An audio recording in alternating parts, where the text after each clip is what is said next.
Hi, I'm Katherine Hatch from TIBCO Loyalty Lab, And I'm David Rosen. and today's topic is engagement. David, how do you define engagement? That's just such a loaded question. In fact, I think it's probably overused. But let's pull it back a little bit and talk about what a marketer really should be thinking about engagement. Because truly, engagement is any way you may touch a consumer or a customer through the process of marketing her, servicing her, or essentially through a transaction or other type of interaction. But let's step back. Engagement can be in any realm. It can be in the physical world of where you're purchasing. It can be in the digital world in which you're engaging. It can be in store. It can be out of the store. It can be in social media. It can be in paid media. It's really anywhere. That's why engagement is such a tricky subject to really understand. But ultimately, I think you have to pull back and ask, what are you trying to achieve with your engagement? And what is examples of good success of engagement? Right. What questions should marketers be asking of their program to ensure the highest level of engagement? It's a great question. I think if I'm a marketer and I'm thinking about engagement, I really have to pull back and ask myself a couple questions. Number one, is the engagement authentic? Is it true to my brand? Or am I just trying to ping people out because I think it might do something? Ultimately, consumers are savvy and they understand whether or not the engagement is on brand or off brand. Second piece, does the engagement lead explicitly to more trust in the brand?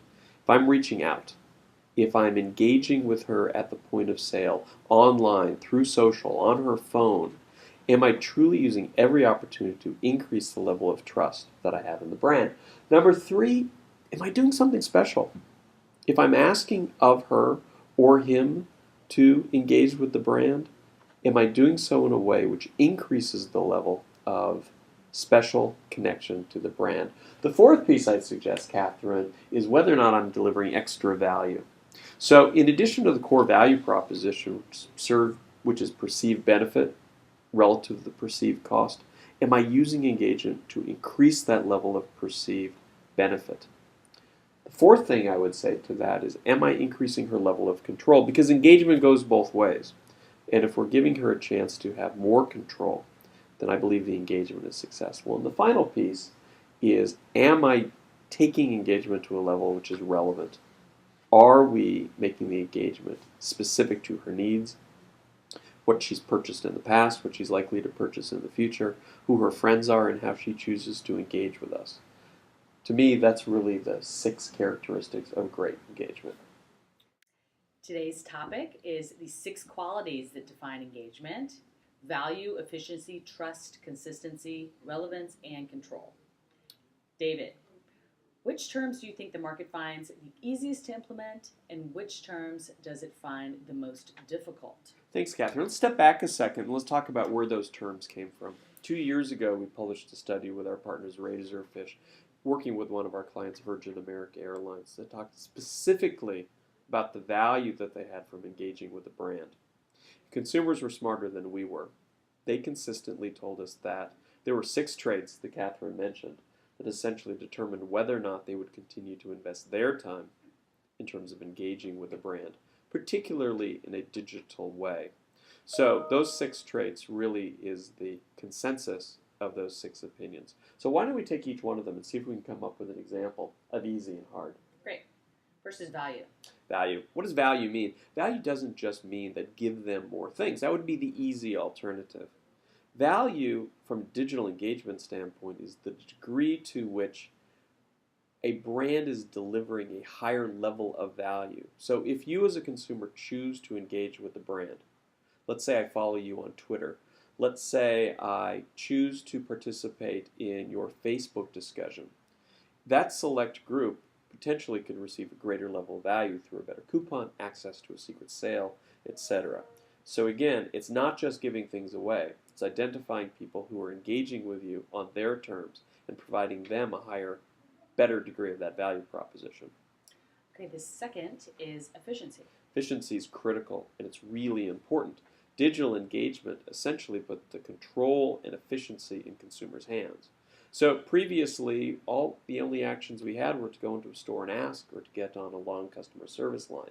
What digital engagement did for a lot of consumers is it made the efficiency Specifically, the convenience, the amount of time, the level of effort for getting something that she needs that much better. This is an area that most brands have really nailed, and it's an area that we can continue to focus on by essentially making call loops more efficient, by essentially providing greater information to customer service reps, by making online digital chat more efficient, etc. This one is critical and one that can easily be nailed. Number 3, consistency. This is tough. Why is it tough? Because we live in not just a multi-channel world of stores and websites.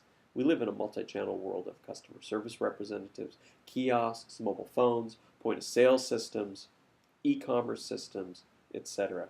What consumers expect with their engagement from a consistency standpoint is that each point of contact provides the same offers, the same level of information, the ability to return across any venue, etc.